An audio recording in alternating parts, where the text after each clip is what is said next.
This movie fits more of an horror action movie. But I liked it more, which is surprising since I don't usually care for horror action movies. Um,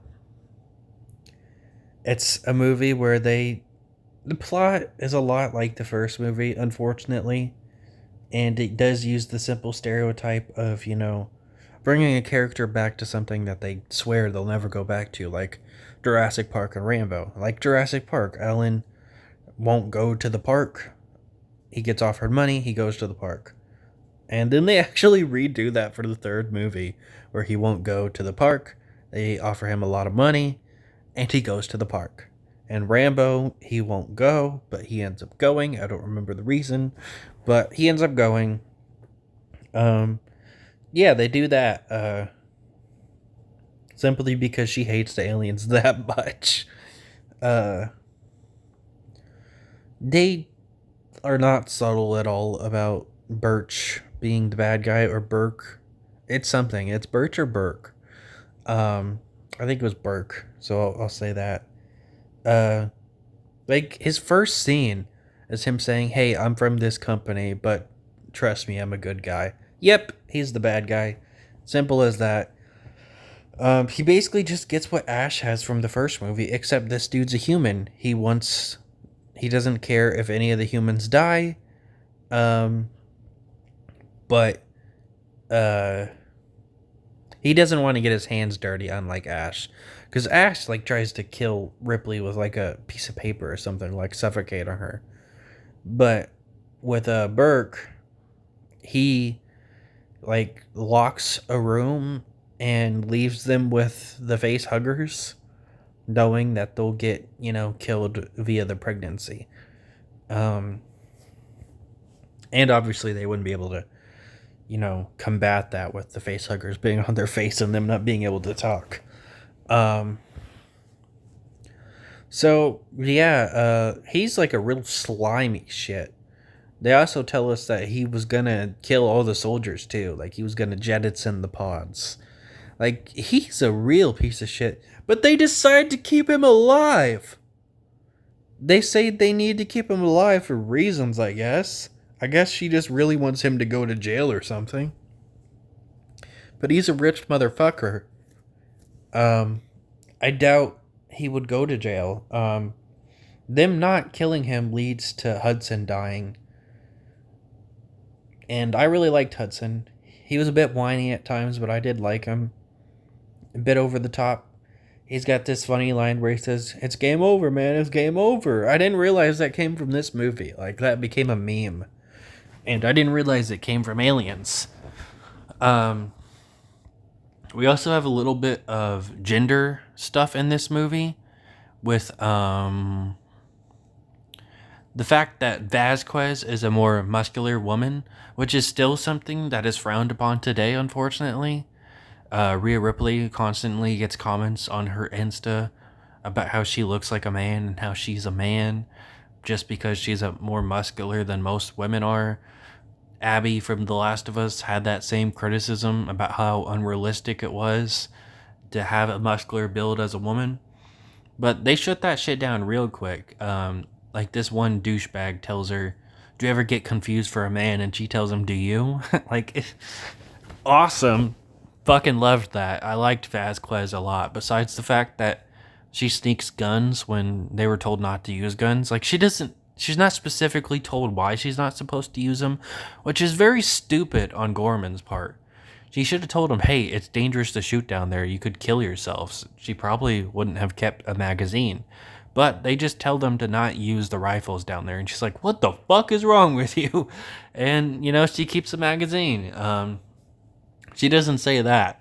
But all the soldiers obviously think it's stupid that they're not allowed to use their rifles now. Um,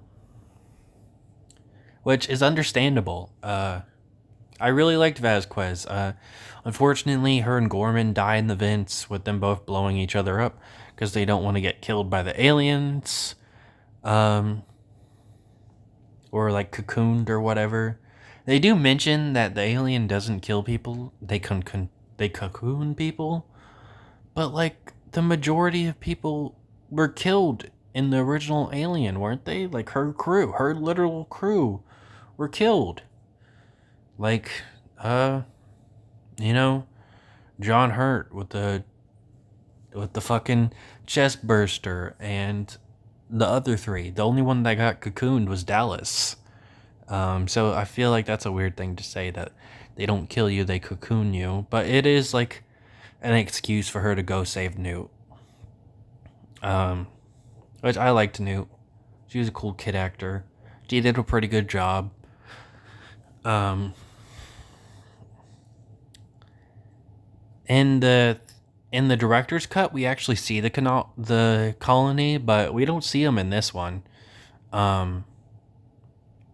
We also see a few of the people get cocooned that we don't see that happen in this one. Like, the director's cut has a lot more in it in this one, but I didn't watch that. I watched it on Disney. I did think that it was really stupid that, like, at first, they do explain it later, that the aliens just so happen to finally, get discovered when she wakes up. But it turns out that the reason that they got discovered when she woke up is obviously because she told them about them. So then Burke had people go out there, which, triggered the aliens and led to a massacre. Like, he had purposely let these people die just because he wanted to discover aliens. This dude is a massive piece of shit. And you know what death he gets? An off-screen death. He dies right after Hudson dies. And it's an off-screen death. I really liked Bishop. I personally remember him from Terminator. He's probably in other things, but he plays a cop in Terminator. I liked him in that movie.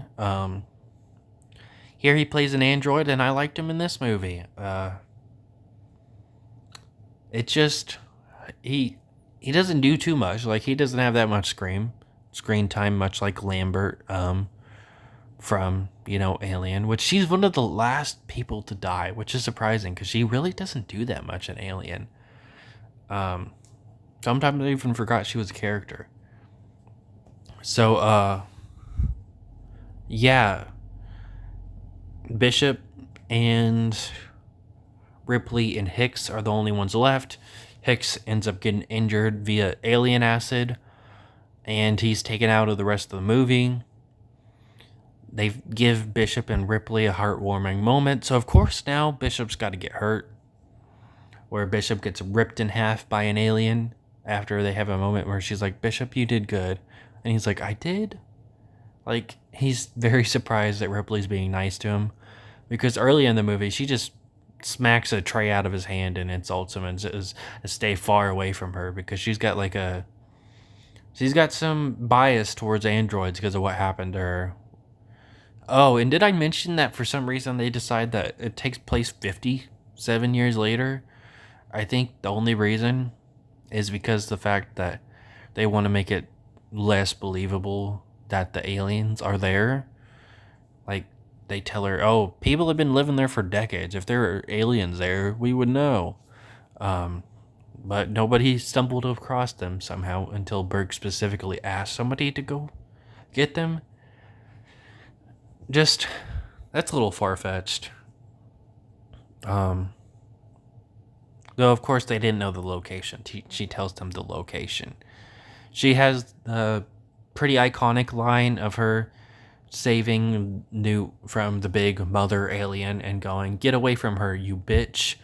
I knew of this line before watching the movie just because, one, obviously it's iconic, and two, it's referenced in two of my favorite medias. It's referenced in Mortal Kombat by Johnny Cage in Mortal Kombat 1.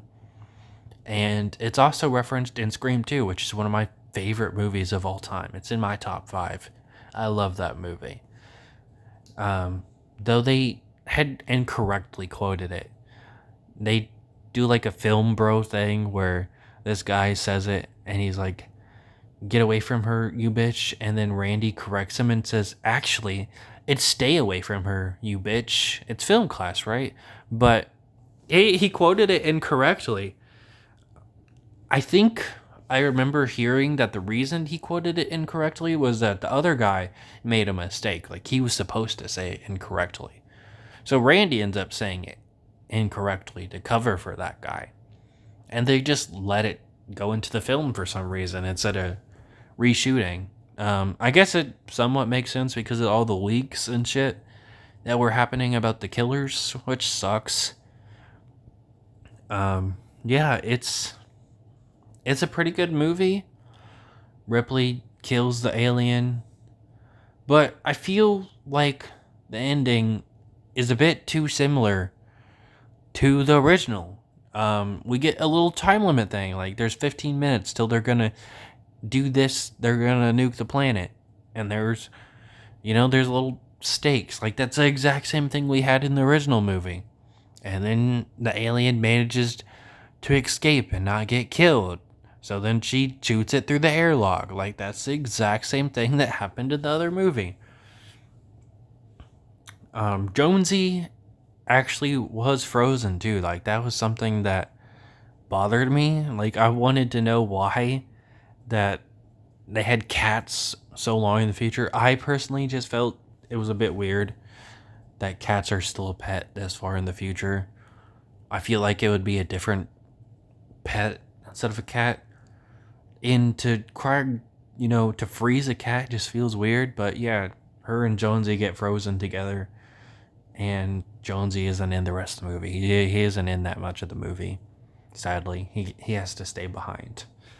Um, yeah, it's a decent movie. I'm excited to watch Alien 3.